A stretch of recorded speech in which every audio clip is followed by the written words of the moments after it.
Meus amigos, estou passando aqui para gravar esse vídeo na quinta-feira, dia 26, sobre o término do contrato de trabalho durante a pandemia. Muito bem, tenho recebido diversas perguntas aí pelo Instagram, Face, o site, né, de pessoas que têm sido dispensadas, de empresas que infelizmente têm rescindido o contrato de trabalho, né? E aí estou ouvindo muita coisa de vários outros professores. Força maior, fato do príncipe. Para! O objetivo desse vídeo é falar tecnicamente. É óbvio que nós estamos sensibilizados com as empresas que estão, neste momento, paralisadas e mais ainda com os trabalhadores, né, que muitos já estavam em dificuldade antes mesmo de pandemia e agora se vê numa situação muito difícil, né? O objetivo aqui é um esclarecimento, né? Cada um vai colocar na sua realidade, tudo bem? Cada um tem a sua realidade. Se um é empresário, ele tem os olhos do empresário. Se você que está assistindo é trabalhador, se você é advogado, você vai poder passar isso aos seus clientes. O importante é ter aí o conhecimento da área trabalhista. Muito bem. Como eu disse, hoje, quinta-feira, né, data da gravação desse vídeo, dia 26/3, estou falando isso porque até a data de hoje não saiu uma regulamentação, uma lei que tratasse a dispensa de forma diferente do que já era tratado, né? Então, nós tínhamos lá, na medida provisória, um artigo que fala da suspensão dos contratos, mas não há, na medida provisória 927 de 2020, menção à dispensa. Então, nada é falado sobre prazo, parcelamento, tudo continua da forma como estava. Para fazer aqui uma menção importante, a MP 927, ela fala assim que é possível um acordo individual escrito para garantir a permanência no emprego. Henrique, garantir a permanência no emprego entre empregado e empregador é o quê? Pessoal, pode ser dada estabilidade durante este período, né? Mas, repito, para redução ou suspensão do contrato, não há ainda previsão, né? Se ocorrer, infelizmente, alguma dispensa, como já tem ocorrido, né, de empregados durante a pandemia, durante o isolamento social, como que fica? Igual antes. Seja individual, seja coletiva, tem o prazo de 10 dias a contar do término para o pagamento das verbas, tá? Todas as verbas rescisórias precisam ser pagas. A totalidade das verbas, porque foi uma dispensa sem justa causa. Então, a grosso modo, né? Férias proporcionais, 13º proporcional, ele saca o FGTS, ainda tem a multa de 40% sobre o FGTS, tá? Aviso prévio, indenizado, tudo bem? Ou trabalhado, se ele for trabalhar em home office, certo? Há outras tantas verbas, né, pessoal? Estou falando daquele corpinho de verbas rescisórias clássico, para ficar mais didático. Tem uma dúvida? Manda. E se fundamentar em força maior? O momento é de força maior? Tecnicamente, força maior é o acontecimento extraordinário com o qual o empregador não concorreu.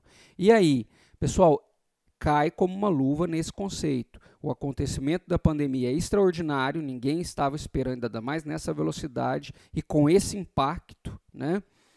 E o empregador não teve culpa de nada. Então, encaixa em força maior? Sim. Henrique, como que fica o pagamento de verbas rescisórias se tratando de força maior? O único impacto, pessoal, é que a multa do FGTS, que são aqueles depósitos que ficam lá na Caixa Econômica Federal, o empregador, em regra, tem que pagar 40% sobre o valor dos depósitos, aqui ele paga reduzido à metade, apenas 20%.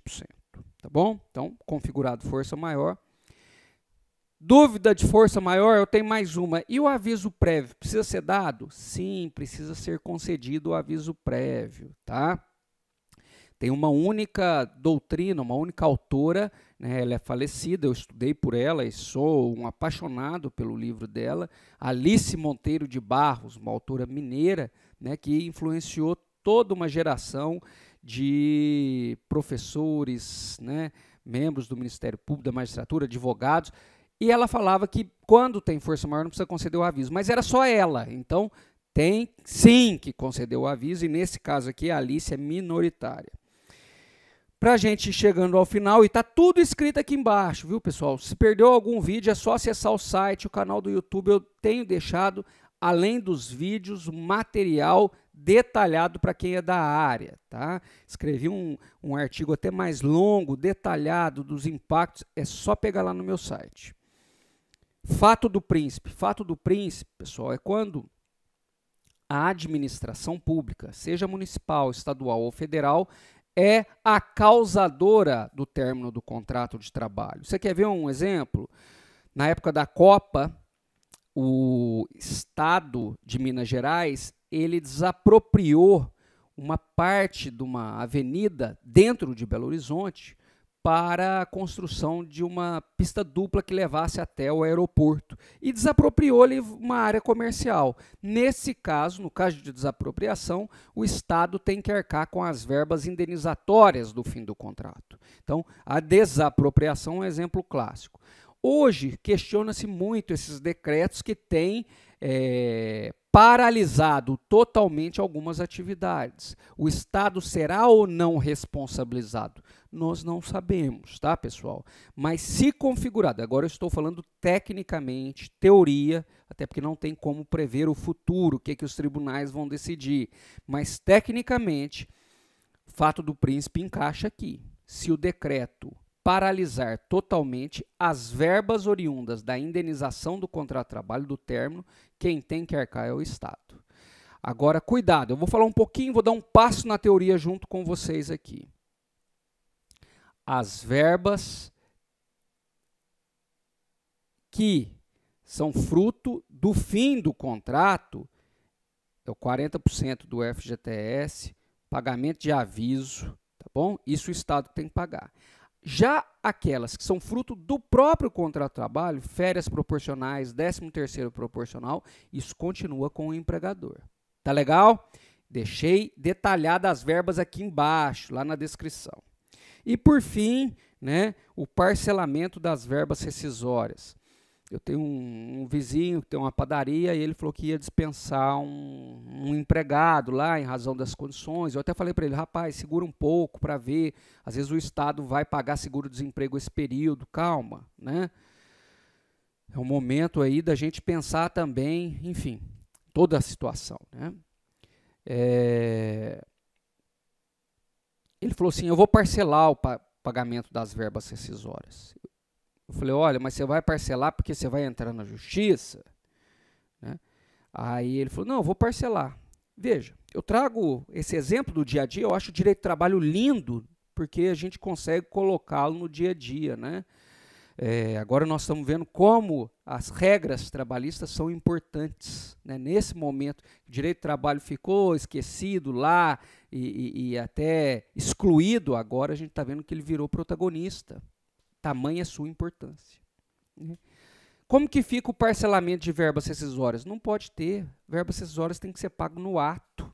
Somente em uma situação pode-se parcelar verbas rescisórias. Se o juiz do trabalho deferir. Se ele aceitar o pagamento. Fora da Justiça do Trabalho não pode ter parcelamento, tá, pessoal? Ah, mas e esse caso do pequeno comerciante que parcelou? Não pode, não tem essa previsão em lei. E se o sindicato prevê? Não tem, só na justiça. Hoje questiona-se, e aí eu vou falar um pouquinho mais técnico agora, tem um acordo extrajudicial entre as partes. O que é isso? Advogado do trabalhador e advogado do empresário fazem um documento lá, fora da justiça, um acordo extrajudicial, e leva para o juiz do trabalho homologar. Se nesse acordo extrajudicial poderia ou não ter o parcelamento. Tem opiniões para todos os lados. Eu cito a opinião da pessoa que mais me influencia em processo, que é o Ellison Miessa, né, meu grande amigo e o autor que há anos é o autor mais vendido do país. O professor Ellison Miessa entende que não há possibilidade de parcelamento em acordo extrajudicial. Tudo bem? Mas aí nós não sabemos como que a Justiça do Trabalho também vai entender. O objetivo desse vídeo é informativo.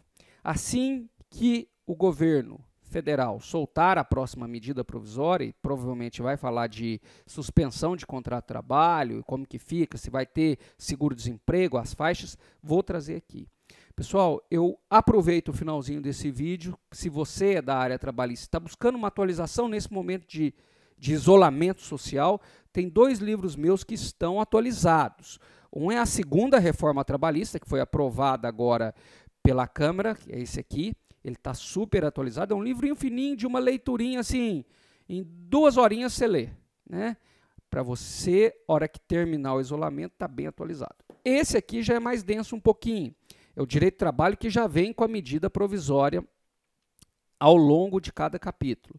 Resumo Direito do Trabalho, publicação bem recente, a editora Juspodium. Antes de falar desses 2 livros, eu vi na editora se eles estão atendendo e enviando os livros, falaram que está funcionando até na data de hoje, tranquilamente. Bons estudos, se ficou qualquer dúvida, sugestão, quiser que eu grave tecnicamente aqui sobre a matéria trabalhista, estou à disposição.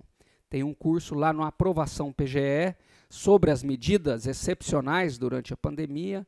Eu gravei essa semana, totalmente gratuito, é só acessar e assistir e se informar.